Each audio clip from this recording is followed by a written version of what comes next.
बाद देव दीपावली के इस मौके पर बाबा विश्वनाथ नगरी काशी जगमगा रही है। देव दीपावली पर वाराणसी सज धज कर तैयार है। बाबा विश्वनाथ मंदिर से लेकर गंगा के घाट तक श्रद्धालुओं की भीड़ है। सुबह सुबह आस्था की डुबकी लगा रही है लोग। मंदिर प्रांगण 80 लाख फूलों से सजे हुए हैं।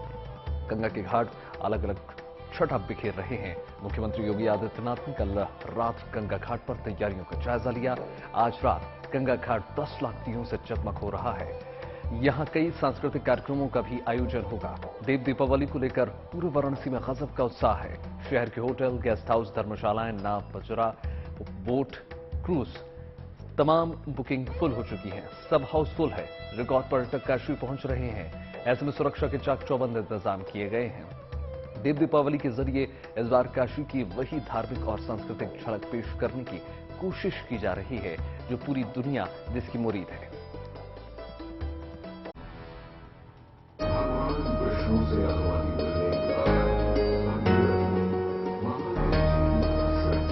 सीएम योगी रविवार को वाराणसी पहुंचे, नमो घाट का जायजा लिया। दरअसल वाराणसी में इस बार देव दीपावली को धूमधाम से मनाने की तैयारी है। बताया जा रहा है कि इस बार देव दीपावली पर घाटों को रोशन करने के लिए 10 लाख ज्योत जलाए जाएंगे। मतलब दीपावली के बाद एक बार फिर से घाट दियों की रोशनी से जगमग होंगे। हर साल कार्तिक पूर्णिमा को देव दीपावली मनाई जाती है और इस दिन वाराणसी में देव दीपावली की धूम रहती है। यूपी सरकार पिछले सालों के मुकाबले इस बार देव दीपावली को और भव्य बनाने की तैयारी में है। बताया जा रहा है कि इस खास मौके पर केवल घाटों को ही नहीं बल्कि विश्वनाथ धाम की भी सजावट की जाएगी। लिहाजा सारी तैयारियों का जायजा लेने खुद मुख्यमंत्री योगी आदित्यनाथ पहुंचे और घाटों का निरीक्षण किया। तैयारियों को लेकर अधिकारियों के साथ बैठक भी की। चुनाव की तारीखों के ऐलान के बाद रविवार को पीएम मोदी गुजरात में प्रचार के लिए पहुंचे तो बीजेपी नेताओं और कार्यकर्ताओं में जबरदस्त उत्साह नजर आया। सड़कों पर पीएम मोदी की एक झलक पाने के लिए सैलाब उमड़ पड़ा। वलसाड़ की सड़कों पर पीएम मोदी का कारवां गुजरा तो लोगों ने अपने नेता को देखकर मोदी मोदी के नारे लगाए।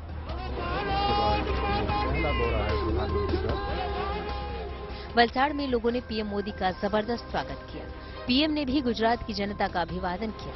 अपने गृह राज्य गुजरात के चुनावी समर में उतरे पीएम मोदी पूरी रॉ में दिखे।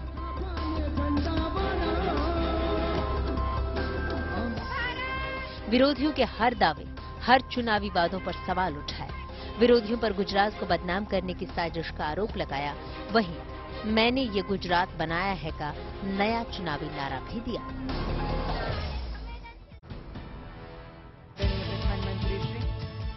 दुल्हन के जोड़े में सजी इन बेटियों को आशीर्वाद देने पीएम मोदी खुद पहुंचे। दरअसल चुनाव प्रचार के लिए गुजरात पहुंचे पीएम मोदी ने रविवार को भावनगर में एक सामूहिक विवाह समारोह में हिस्सा लिया। अपनी समग्र संस्कृति पापानी परी लग्नोत्सव नाम से आयोजित इस समारोह में 552 जोड़ियां शादी के बंधन में बंधी। इससे पहले रविवार शाम को इन जोड़ियों को आशीर्वाद देने खुद पीएम मोदी पहुंचे। दरअसल यहां जिन लड़कियों की शादी हो रही है उनके सिर पर पिता का साया नहीं है। बेटियों को पिता की कमी महसूस न हो इसलिए इस विवाह कार्यक्रम का नाम पापा की परी रखा गया और इस लिहाज से उनके लिए यहां प्रधानमंत्री का आना और उन्हें आशीर्वाद देना एक यादगार लम्हा बन गया। इस मौके पर पीएम मोदी के स्वागत में कई तरह के सांस्कृतिक कार्यक्रम का आयोजन भी किया गया। कलाकारों ने एक से बढ़कर एक कार्यक्रम पेश किए।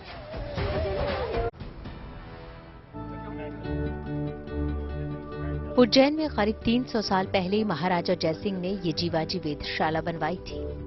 अब इस वेधशाला में वैदिक घड़ी लगेगी।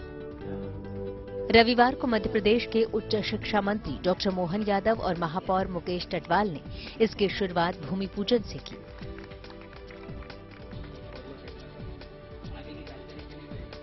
खास बात यह है कि ये घड़ी वैदिक काल गणना के सिद्धांतों पर आधारित होगी। इससे हर रोज सूर्योदय में होने वाले परिवर्तन और देश दुनिया में अलग अलग स्थानों पर होने वाले सूर्योदय को भी सिंक्रोनाइज किया जाएगा। इतना ही नहीं, वैदिक घड़ी की एप्लीकेशन में विक्रम पंचांग भी रहेगा। आज एक यहाँ हमारा एक तरह से जिसको अंग्रेजी भाषा में वॉच टावर बोलेंगे लेकिन हिंदी भाषा में हमारे समय गणना का शुद्ध स्तंभ बनाया जा रहा है। जो वर्तमान में खगोल की दृष्टि से, जो गणना की दृष्टि से आवश्यक है, वो सब उस यंत्र में दिखाई। नामीबिया से लाए गए 8 चीतों को कूनू नेशनल पार्क के छोटे बाड़ों में क्वारंटीन रखा गया था। 50 दिनों से वहां रह रहे 8 चीतों में से 2 को शनिवार शाम 7 बजे बड़े बाड़े में छोड़ दिया गया। बड़े बाड़े में चीतों को छोड़े जाने का वीडियो शेयर करते हुए प्रधानमंत्री नरेंद्र मोदी ने ट्वीट कर अपनी खुशी जाहिर की। अपनी ट्वीट में उन्होंने शानदार खबर का जिक्र करते हुए लिखा, मुझे बताया गया कि अनिवार्य क्वारंटीन के बाद 2 चीतों को कूनो प्राकृतिक वास में अनुकूलन के लिए एक बड़े बाड़े में छोड़ा गया है। अन्य को जल्द ही छोड़ा जाएगा। मुझे ये जानकर खुशी हुई कि चीते स्वस्थ हैं, सक्रिय हैं और अच्छी तरह से तालमेल बैठा रहे हैं। नामीबिया से लाए गए इन चीतों को 17 सितंबर को प्रधानमंत्री नरेंद्र मोदी ने कूनू नेशनल पार्क में छोड़ा था। छोटे बाड़े में क्वारंटीन की मियाद पूरी होने के बाद 2 चीतों को 5 वर्ग किलोमीटर के बड़े दायरे में छोड़ दिया गया, जहां अब ये हिरण, चीतल जैसे जानवरों का शिकार कर पाएंगे। इनके लिए वहां इन छोटे जानवरों को छोड़ा गया है।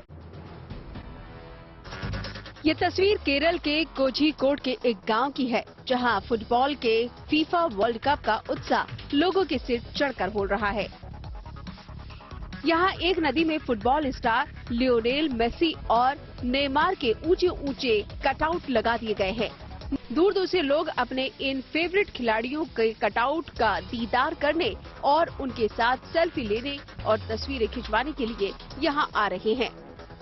यहाँ के लोगों का दावा है कि अंतर्राष्ट्रीय फुटबॉलर्स के इन कटआउट के कारण ये गांव केवल राज्य में ही नहीं बल्कि पूरे देश और पूरी दुनिया में मशहूर हो चुका है। हमारा ये छोटा गांव में हम नदी में ये मेसी का कटआउट लगाया है ना, पूरा दुनिया में ये मालूम हो गया। फुटबॉल का FIFA world cup tournament Qatar में 20 नवंबर से शुरू होने जा रहा है। इससे पहले केरल में इसके प्रति लोगों का उत्साह फुटबॉल के प्रति इनकी दीवानगी को साफ जाहिर कर रहा है। मार्शल आर्ट का ये वीडियो भारतीय सेना के उत्तरी कमान ने जारी किया है। भारतीय सेना मिक्स मार्शल आर्ट के जरिए हथियार के बगैर जंग लड़ने का कौशल हासिल कर रही है और अपने अदम्य साहस की भावना का प्रदर्शन कर रही है। सेना की उत्तरी कमान ने ट्विटर पर जो वीडियो शेयर किया है, उसमें साफ देखा जा सकता है कि जवानों को किस तरह से बिना हथियारों के दुश्मनों का सामना करने के लिए तैयार किया जा रहा है। इसमें तरह तरह के हमलों से बचने और दुश्मन को काबू में करने के तौर तरीके सिखाए जा रहे हैं। ये पहला मौका नहीं है जब भारतीय सेना अपने सैनिकों को निहत्थे युद्ध और मिश्रित मार्शल आर्ट की ट्रेनिंग दे रही है। भारतीय सेना का मानना है कि जवानों को मार्शल आर्ट्स की ट्रेनिंग दी जाए तो वो इस कौशल का इस्तेमाल करके दुश्मन के सामने आ जाने पर किसी भी स्थिति से निपट सकते हैं।